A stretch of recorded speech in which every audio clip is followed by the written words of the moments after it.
ಕರ್ಮಭೂಮಿಗೆ ಇಳಿದಿದ್ದು ಮಾತ್ರವಲ್ಲ, ಹರಿ ಶ್ರೀನಿವಾಸ ಎಂಬಂತಹ ಹೆಸರನ್ನಿರಿಸಿಕೊಂಡೆ ಬಡವಿಯಾದಂತಹ ಲಕ್ಷ್ಮಿಯನ್ನು ಅರಸುತ್ತಾ ಮುದ್ದತ್ತಿ ಬಂದಂತಹ ಕಾಲಕ್ಕೆ ಚೋಳ ರಾಜ್ಯವನ್ನು ಸೇರಿಕೊಂಡೆ. ಆಶ್ರಯಕ್ಕೆ ಬೇಕಾಗಿ ವಲ್ಮೀಕದ ಒಳಗೆ ಇರುವಂತಹ ಕಾಲಕ್ಕೆ ಕಪಿಲ ಎಂಬಂತಹ ಒಂದು ಅದು ನಿತ್ಯವೂ ನನಗೆ ಹಾಲನ್ನು ಉಡಿಸುವುದಕ್ಕೆ ಬರುತ್ತಾ ಇತ್ತು.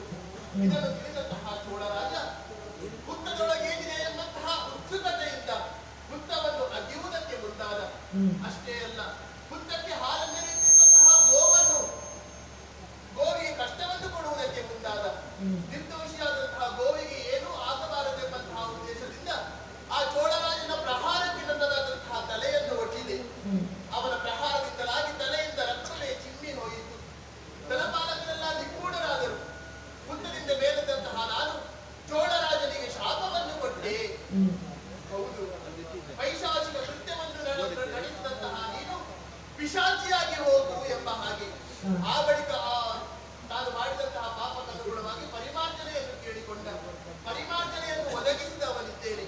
ಮುಂದೇನು ಎಂಬ ಹಾಗೆ ಆಲೋಚನೆಯನ್ನು ಮಾಡಿದಂತಹ ಕಾಲಕ್ಕೆ ತನಗಾದಂತಹ ಗಾಯದ ನಿವಾರಣೆಯಾಗಬೇಕಲ್ಲ, ಇದಕ್ಕೆ ಔಷಧಿ ಆಗಬೇಕಲ್ಲ ಎಂಬ ಹಾಗೆ ಅದೆಷ್ಟು ಔಷಧಿಗಳನ್ನು ನಾನು ಗಾಯಕ್ಕೆ ಮಾಡಿದೆ. ಆದರೆ ಗುಣಮುಖವಾಗುವಂತಹ ಲಕ್ಷಣ ಕಂಡು ಬರಲಿಲ್ಲ. ಕೊನೆಗೆ ದೇವರುಗಳಾದಂತಹ ಬೃಹಸ್ಪತಿ ಆಚಾರ್ಯರೇ ಸೂಚಿಸಿದರು, ಇದಕ್ಕೆ ಸರಿಯಾದಂತಹ ಔಷಧ ಯಾವುದೆಂದರೆ ಔದಂಬರದ ಹಾಲಿನೊಂದಿಗೆ ಮೆಕ್ಕಿತ್ತಾಯದ ಬೇರನ್ನು ಅರೆದು ಹಚ್ಚಿದೆ ಎಂದಾದಲ್ಲಿ ನನ್ನದಾದಂತಹ ಗಾಯ ಗುಣವಾಗುತ್ತದೆ ಎಂಬ ಹಾಗೆ ಆಡಿದರು. ಅದಕ್ಕೆ ಬೇಕಾಗಿ ಮೆಕ್ಕಿತ್ತಾಯದ ಬೇರನ್ನು ಹುಡುಕುತ್ತಾ ವೃಷಭಾಚಲದ ಕಡೆಗೆ ಬಂದಂತಹ ಕಾಲಕ್ಕೆ ವರಾಹ ಸ್ವಾಮಿಯ ದರ್ಶನವಾಯಿತು. ನಾನು ಯಾರು ಏನು ಎಂಬುದನ್ನು ಅರಿಯದೆ ವ್ಯವಹಾರವನ್ನು ಮುಂದಾಡಿದಂತಹ ವರಾಹ ಸ್ವಾಮಿಗೆ ನಾನು ಯಾರು ಎಂಬುದನ್ನು ತೋರಿಸಿಕೊಟ್ಟೆ. ಅಷ್ಟೇ ಅಲ್ಲ, ನಿಲ್ಲುವುದಕ್ಕೆ ಆಶ್ರಯವನ್ನು ಆತನಲ್ಲಿ ಬೇಡಿದೆ.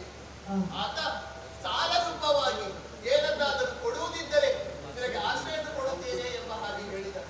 ಮುಂದಕ್ಕೆ ನಿನಗೆ ಸರಿಯಾದಂತಹ ವ್ಯವಸ್ಥೆಯನ್ನು ಮಾಡುತ್ತೇನೆ ಎಂಬಂತಹ ಭರವಸೆಯ ಮಾತುಗಳನ್ನು ಕೊಟ್ಟು ಆತನಿಂದ ಆಶ್ರಯವನ್ನು ಪಡೆಯುವುದರ ಬಗ್ಗೆ ಕೇಳಿಕೊಂಡೆ.